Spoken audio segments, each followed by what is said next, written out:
Okay, I was unsure if I was going to do this, but I'm guessing we are on now episode 4. So, welcome to the Echo Trivium, the Unwritten. I've been going through a few things, and it's like, okay, I'll just try to figure out a few things of what I have left, and there's a lot of projects going to be going on, and I'll post that to my blog, or I'll probably talk about this in episode 5. Maybe I'll do that tomorrow. I don't know. But for now, I found interesting things. And this is going to be with Dead the Mist, which is like a mystery homicide story I'm going to be creating. So we're just going to read a little bit of this because the entire thing, I made this long ago. So this could all change. It's a 50-50. So, okay. So Dead at the Mist told Death Me More, which is book 2 of it. And then moving on to book 3, Sleeping Demons. That's kind of the whole situation with it. But moving on, 27-year-old homicide detective goes undercover as a friendly neighbor who gets close to a possible suspect. Austin Titan Richard. He is a 28-year-old football coach at his sister's old high school, but she has been missing for 4 years. On November 7th at 1:53 a.m., she turns up decapitated in Parkstone Stream of Arkwell, New York. Now, really quick, I must add that most of this is just all fiction, and there's nothing to it in the IRL. But moving on. He is the main suspect in this case, but little did they know someone was doing it from an inside job. So soon, Austin turns out to be innocent and charges get dropped, so they no longer have a suspect in the case, and it goes cold. This is just book 1, by the way. So, moving on. Again, at the end of Dead at the Mist, Lilith's partner goes through the case files and tries to pinpoint everything, and so they can try to at least get the family closure. Soon enough, he finds out who the killer is. Oh my god, I have to tell Lilith. So he runs out to his car and automatically drops the keys because he's frantic and everything's moving around him, and he hears footsteps behind him. Little did he know that the killer had a friend who was a sniper, and the detective ends up dead by a bullet in the lower abdomen and one through his heart. And that is where book 1 ends. There's gonna be a lot more to this, but this is just the base of it. I'm gonna add more with this because there is a few books that I have in more than one that tie to this, so I haven't really posted in a while, but this is is starting to pick up again. At the end of Dead at the Mist, okay, that's where book 1 ends. Okay, to start off book 2, Channel 15 News, thank you.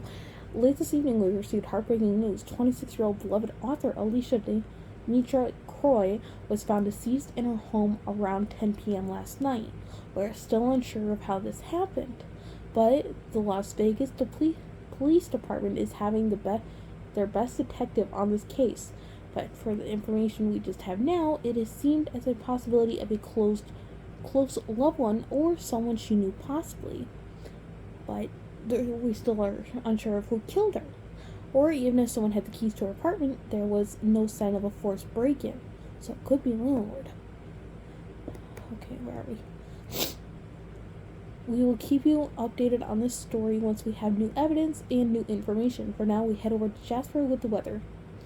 Soon enough, Astrid Rios-Garrel, a 28-year-old Las Vegas homicide detective, gets word from a New York case that could be connected to multiple murders in New York. So Astrid does some digging and finds out that it was a possibility of a new suspect and connected somehow with the DNA to Austin. I forgot I wrote this. So they ran a few tests and they found a hit. So the suspect is in Vegas. No one other than Austin's long-distance cousin, because his mom's sister had an affair with her husband that night before his sister went missing. Oh my god. I am shocking myself with this, genuinely.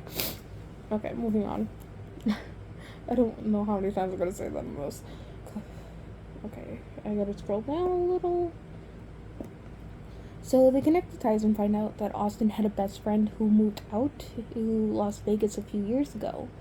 Austin's mom's sister's husband finds out that she had an affair, so he packs up things and says, "I am done. I am filing for divorce," so he ups and leaves. And little did they know that it was her last few hours in the light. So her lover, as they just hug and do whatever, because I am not writing this in Messenger. Which is true, because I was trying to send this theory, like, ideal to my best friend, Melody. So, please go check out her stories. I will put the link in the description below, because it's going to YouTube. Moving on. Crap. Okay. Girl. I'm literally scared. Like, I'm not scaring myself, but I'm, like, literally wanting to write this and figure out everything else. But before they knew it, after they were talking for a few, she said Austin can't find out about this. They both agreed, and that's when a smoke bomb goes off and 3 sets of gunfire run through the house, leaving 3 bodies? Oh my god. Oh my god. Supposedly, and that's where we end off with book 2. Wait, what? Oh my god. I am shocking myself with this, because I forgot I even wrote this, because I have a little bit of, like, bad memories. Well, a bad term memory. I'm basically at times like Dory. If someone asks me to remember something, I cannot. But that is where that ends. So I think I might do a little bit more theorizing with this, because we actually, you know what, actually, let me pull it up, because we have more, like, I guess, case-wise with this, because when I wrote more than one, excuse me, I didn't realize until now that I theorized it, like, pinpointed this stuff together. So, Dead at the Mist, Till Death Me More, and Sleeping Demons, they're all going to be connected into the series I would like to call The Damned and the Ominous. I don't really. Okay, this still is recording. I'm just making sure, because my brain's kind of like scattered right now, in a nutshell. Okay, there we go. So, more than one is up and ready to go on my Wattpad, and a link I think I already posted with, but it is Category A, Crime and Mystery. Okay, my bad, let me back up. Category 4, Horror, then Category A, Crime and Mystery. First book of that is How Long Can Forever Be? It is not, like, I guess, connected, but this is. The second one is. A script from Dead at the Mist, The Secret Witness. And thanks to Pinterest, I could make a autopsy report in the indefinite, of course. And now this is just all fiction, and I just like, I honestly like to add more dialect into it and have more, like, visuals as well, so it kind of, like, really, like, brings you into it. But the autopsy report is about the character Violet Amethyst Richard, which is Austin's baby sister. She is the 16th female from Farmstone, Arkell, New York, which I found on Fantasy Name Generator, thank you. But it shows everything and decapitation of what was possible cause of death, as they did find all the body parts in the river. Yay. But the lady, oh, I forgot about this. Okay, so a while ago I had an idea to make, like, an apocalyptic, oh my god, crap, grr, I hate my brain. Okay, so I have an idea. Now, let me explain this all first. A while ago, I would guess maybe 2.5, 3 years at most, I created, like, this promo for Stampede, because I got an idea for it, and it's like, okay, I'll just try to figure something out with it and try to make it into an apocalyptic story, like I did for Apocalyptic Fight, which I made, I think, I was in high school, I remember, but I think it was either junior or senior year I made it, and it kind of, like, twisted everything in, and it was a crossover, but I tried my best to use Book Creator, which I use now, and I know it is supposedly for schooling, and I do try my best to incorporate that as well, so I can still teach myself a few things, because high school didn't really teach me much, other than just with knowledge of subjects that we would only learn if we went into that field, but that's just me. Don't get me wrong, I am glad I got to learn a bit of knowledge that would actually help me in some parts of the real world, like math, because I help my family out with festivals. Meaning family, I mean my dad and grandma, because we do Scarecrow Festival. It's over in Wanata. It's a wonderful festival, good food, nice people. We've been doing it for 12, going on 13 years now if we do it this year, which I'm hoping, crossing my fingers, because I love helping them, and okay, I'm getting off track, but I do love helping them, and I'm cutting off that. Whew. Okay, grabbing a drink first.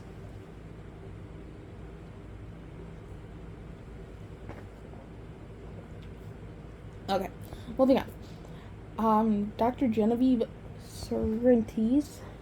We'll just go with that for now because I do not remember. I made her character with this white half shave, and she was more like an apocalyptic warrior. And so I thought, okay, I can just use her in like other things, and I do that for any of my discontinued stories that no one has actually ever seen. And I don't think I know a few of them I have that are not actually posted out into the world on my Instagram and everything involved with that, but that goes with that. I think I'm gonna read a little bit out of it just so we can kind of get like more dialect with it. Okay, so The Secret Witness. It is a script from Dead of Mist, and we got over the autopsy report.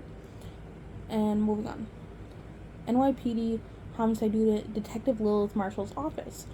What felt like a normal day was becoming slow. None of us in this unit can crack the case. I am starting to have more dead ends than clues. That was until she came in. I heard a bit of commotion when I heard, "Please, I need to speak with Detective Marshall. I know who was there that night." I got up from my desk and rushed over there. "Excuse me, ma'am, my name is Detective Marshall.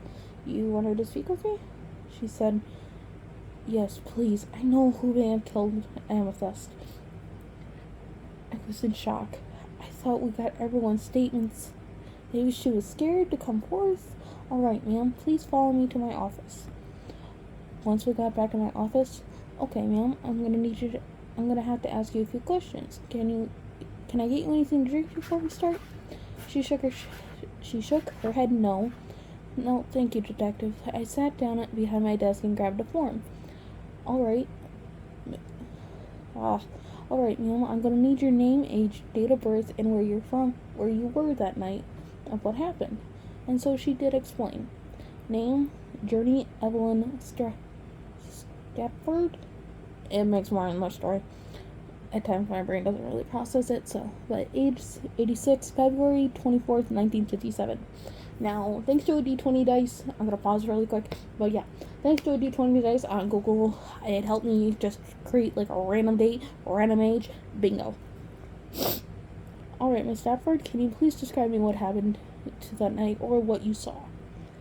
"It was the night of Halloween, 8 days before she died. Halloween night, October 31st. Journey's POV. I wore a witch costume that night and passed out candy to the trick-or-treaters on the block. The kids were so adorable and innocent, having the time of their lives all on Hallows night. But the night ended, and every jack-o'-lantern and porch light went out. Things took a turn for the worse. I heard pattering footsteps and giggles next door, but I heard a horrific scream afterwards. I was terrified to call the police because of what was left on my door the next morning. I grabbed my cleaning gloves and a Ziploc bag and grabbed it off the door. Present day, homicide unit, Detective Lilith Marshall's office. Lilith's POV. I have it with me, detective.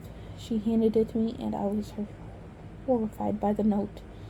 It was what looked like dried blood and scratches. Alright, thank you, Miss Stratford. I will give this to a forensic. You did a good thing coming forward, and no one will know about this for your safety, because the killer is still out there. We are doing our best to catch him. Them. Like, M-E-M. So, thank you for giving me the information. Please catch this killer, detective. We don't need any more innocent lives taken. I said, I know, that's why I joined the police. To try and help and do my best to help keep the community safe. I wish you the best of safety, Miss Stafford. And that is where it ends. Then the next one, I don't know if I should read this, because I still am planning out who the killer is gonna be, but if you guys want to go read it, I will post it in the link in the description below, along with my Wattpad, and you guys can find it in the story as well. It is a script from Dead of the Mist again, but it's called Torn Dead, and it kind of explains from the killer's POV, but is not really the killer, but I guess like an accomplice slash suspect and everything, because the killer's name is actually not in it, I guess. But moving on, Chapters is out. I made, I it was also part of more than one. It is also on my YouTube because I know some people don't really have access to Chapters, even though it is free app. But it is on my YouTube. I'll put the I'll put the link in the description below. But Chapters: A Tale of Broken Royalty. It consists of the three: Queen of Deception, Throne Without Faith, and the Prince of Blood and Ravens. It kind of explains all the tales and everything with it, but I think in episode 2 there's something a little more with it, because the Queen of Deception actually has a friend who is part of Dead at the Mist. And the killer is actually kind of like, I guess I could say maybe the killer shows up as, I guess, a copycat in The Last Girl, which you guys will be able to read May 15th of 2023 because it is my 21st birthday. Part of me hates it, part of me doesn't. That is my birthday that day. But I will have more coming out with information May 10th, so please keep an eye out for that because it is a red carpet. And we will just continue from there. Hope you all are doing well. Wish you all the best. And for now, we will move on to episode 5 tomorrow. Thank you for listening, and good night.